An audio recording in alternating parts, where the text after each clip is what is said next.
At 9:03 on my 18th birthday, my mother slid a manila folder across the kitchen table and smiled like she was serving pancakes. "Honey," she said, "we need to talk about your grandfather's money." My stepfather was already standing by the coffee pot. My stepsister had her phone face down for the first time in her life, and inside that folder was a document they had been preparing for 4 months, while I was still legally a minor. They thought I would sign because I was the quiet daughter. What they did not know was that at 12:04 that morning, while they were sleeping upstairs, I had already moved every dollar into a trust they could never touch. And at exactly 9:03, my phone rang.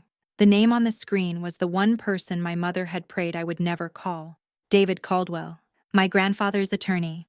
Welcome back to Valora Stories. My name is Quinn Everett, and I had just turned 18 when my family learned there are two kinds of quiet daughters: the ones whose silence means obedience, and the ones whose silence means memory. My mother raised the second kind and never noticed. 6 months earlier, I found the envelope. It was hidden inside my grandfather's old cedar box, under a pressed maple leaf, and a photo of him and my grandmother on their anniversary. On the front, in his handwriting, it said, "Open only if something feels off with your mother before your 18th birthday. Call David Caldwell immediately." I sat on my bed holding that envelope while downstairs, my mother and stepfather whispered over papers at the kitchen table. Paper has a sound when people are trying to hide it. Slow, careful, guilty. I did not open the envelope that night. I should have. My dad died when I was 10. His name was Gregory Everett, and one foggy morning on Route 30, a semi-truck took him away from us. My mother cried for 1 week. Then she started talking about renovating the kitchen. 2 years later, she married Mark Hollis. Big truck, big laugh, contractor hands, and a daughter named Skylar, 2 years younger than me, who moved into the bedroom across the hall. I learned the rules fast. If I cried, my mother called it drama. If I laughed too loud, she called it showing off. If I needed anything, she looked tired before I finished the sentence. So I went flat, quiet, easy. By 12, I had stopped giving her emotions she could use against me. She thought quiet meant obedient. It never did. Quiet meant I was watching. Quiet meant I remembered everything. My real home was my grandparents' farmhouse. Grandma Margaret made peach jam and let me cry without asking me to explain. Grandpa Harold grew tomatoes behind the shed and called me Peanut. When Grandma died, something in Grandpa dimmed. When he died 2 years later, he left me a trust. About $680,000, blue chip stocks, savings, and the proceeds from a small lot he had sold years before. I could not touch the principal until my 18th birthday. The trustee was David Caldwell. The note attached had 6 words: your choice, your life, love, Grandpa. My mother read those words with a face I will never forget. Not grief, not pride, calculation. Grandpa had left me a door. My mother immediately started looking for a locksmith. 4 months before my birthday, a man in a gray suit started coming to our house every Wednesday. Same time, same charcoal Lexus, same leather binder. My mother called him an insurance guy, then a financial planner, then a friend of Mark's. The story changed. The binder did not. One afternoon, I came home early from the library because of snow. I stopped in the mudroom when I heard my mother say, "Once she signs, the rest is just paperwork." Mark asked, "And if she hesitates?" My mother laughed. Short, dry. "Quinn will sign, she always does." I opened the door loudly. "Mom, I'm home early." Papers vanished. The table was clean when I walked in. My mother smiled and offered me cocoa. On the counter, under her purse, I saw the corner of a folder: Briggs & Associates, Family Wealth Planning. Skylar walked in behind me and asked, "Is that about Quinn's money?" My mother's smile did not move. Mark said, "Sky, go upstairs." That was the moment I stopped being the daughter who did not know. I just did not tell anyone. That Friday, I went to Willow Creek Park with Grandpa's envelope tucked inside my hoodie. The swings were empty. The sky looked like wet pavement.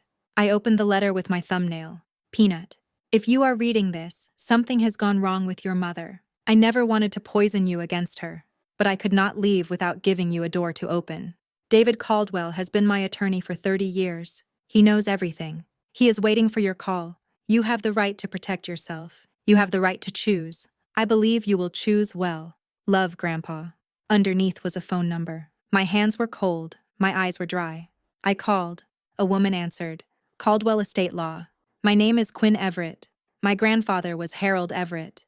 He told me to call Mr. Caldwell. She went quiet for half a second. Then, hold on, sweetie. A click. Then a warm voice. Quinn, this is David Caldwell. I've been expecting your call. That sentence changed my life. Caldwell told me not to change a thing. Not my face. Not my schedule. Not one word at home. The next week, I told my mother I had a financial aid meeting. Then, I took the bus to Lancaster. Caldwell's office was above a brick storefront on Prince Street. Green banker's lamp, old law books, one dying plant in the corner. He stood when I walked in. He explained everything slowly. Trust, beneficiary, fiduciary duty, spendthrift clause, irrevocable. At midnight on your 18th birthday, he said, your grandfather's assets become yours. Your mother knows this. So does Mark. Then he opened a folder. The top page said, Everett Family Financial Unification Agreement. My full name was printed under the title, Quinn Marie Everett. Caldwell said, this came from Briggs & Associates. A paralegal there was concerned enough to send it through a whistleblower channel. I read the first page, then the second, then the third. It would make my mother co-trustee. It would give Mark financial power of attorney. And it would assign part of my inheritance to something called Hollis Everett Holdings LLC. I looked up. I'm still 17. Caldwell nodded. That is the point. They planned to have you sign while your mother still had legal authority over you. My hands were steady. That surprised me. How long have they been planning this?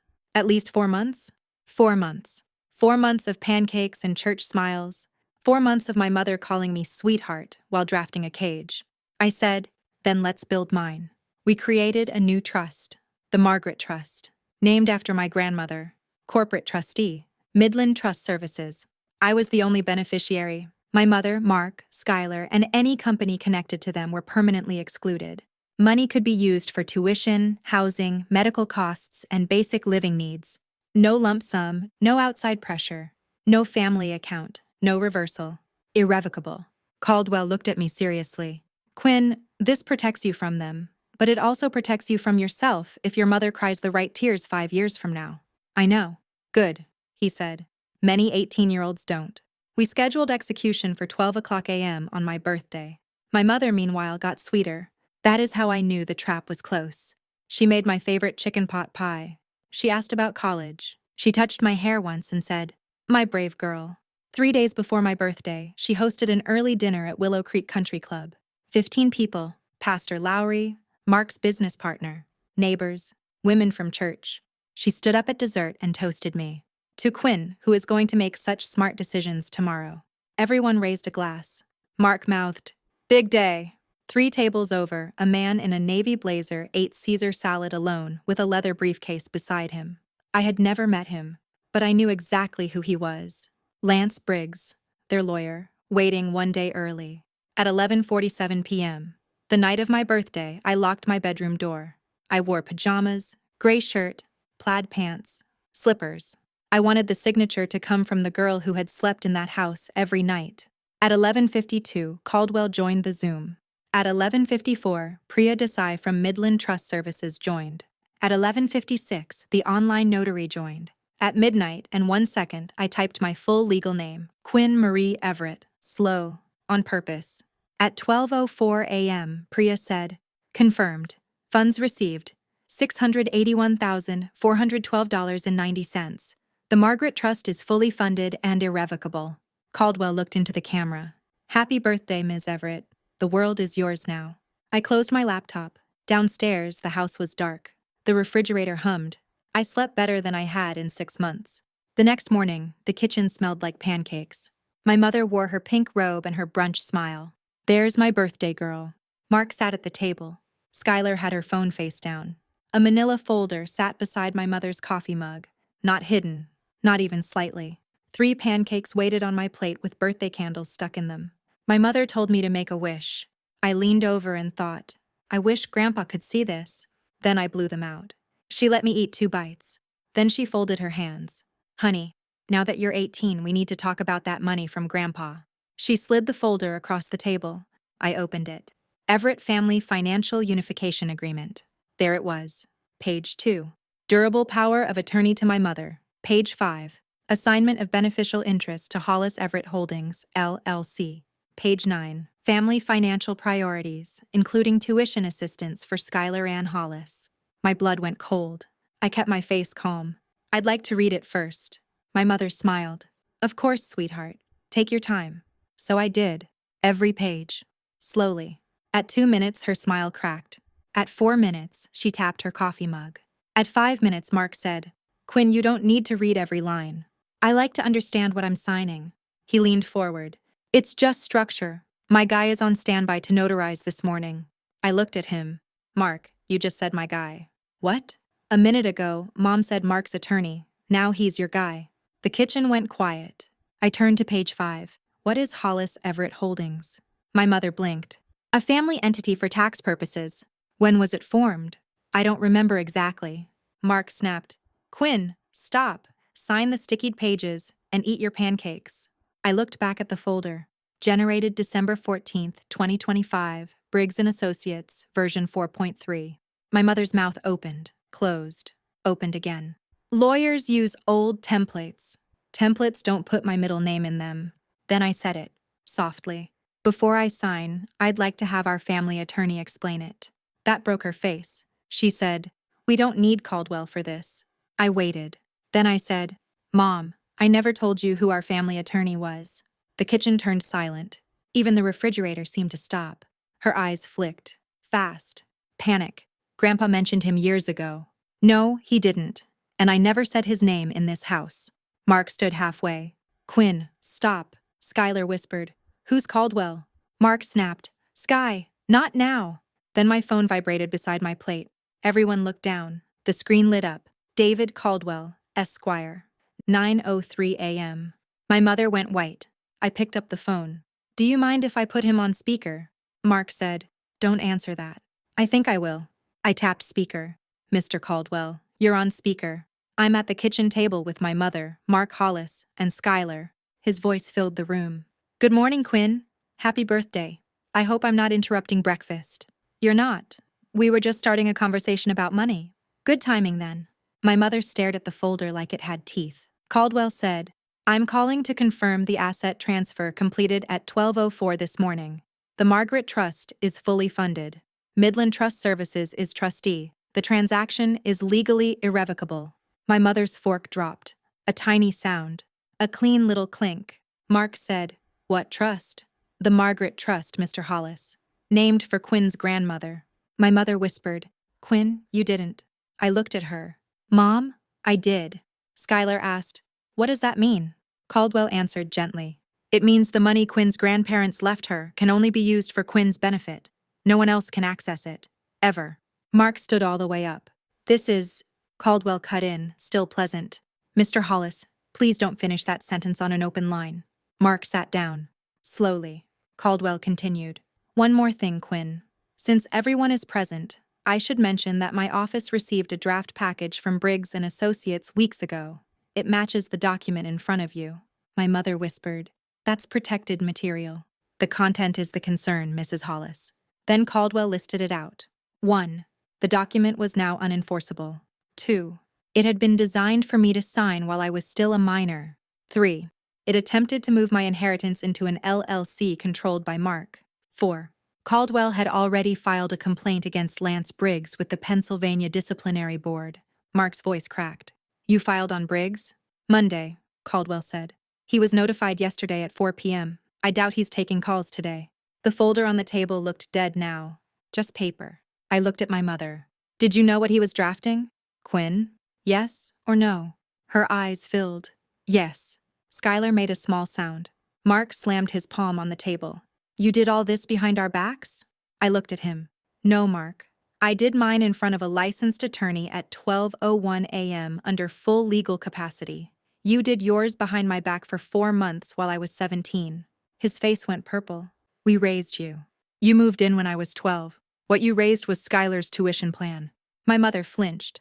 I opened the folder to page 9 and read, "Acknowledgement of family financial priorities, including tuition assistance for Skylar Ann Hollis." Then I looked at all 3 of them. So the whole thing was to pay for Skylar's school. Nobody said no. Nobody said yes. They did not have to. I closed the folder. "I'll be keeping this. My attorney needs a copy." My mother started crying. Not pretty tears, real ones. But the script underneath was old.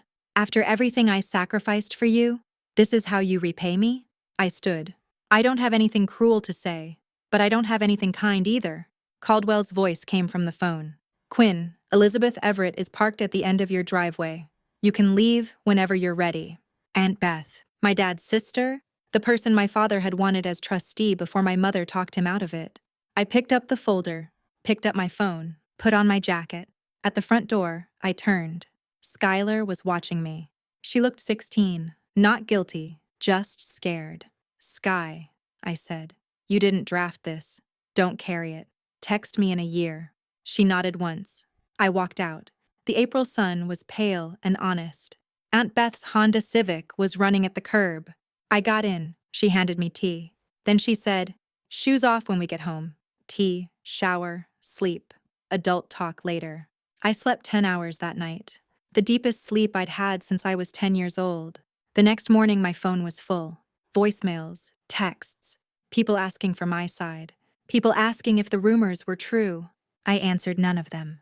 Because for the first time in my life, I didn't feel the need to explain myself. A few weeks later, David Caldwell mailed me one final envelope. Inside was a copy of the trust documents. Nothing else. Except a yellow sticky note. 3 words. He knew. I smiled. Grandpa had known exactly who I was. He hadn't left me money. He'd left me time. Time to grow up before anyone could take my choices away. I still have the cedar box. The maple leaf is more fragile now. The photograph has started fading around the edges. But Grandpa's letter, I could read it in the dark. Sometimes people ask if I hate my mother. I don't. Hate keeps you tied to someone. I wanted something much more valuable than that. Freedom. The morning she slid that manila folder across the table. She thought she was testing whether I trusted her. She never realized. She was the one taking the test. And by the time breakfast was over, she already had her answer.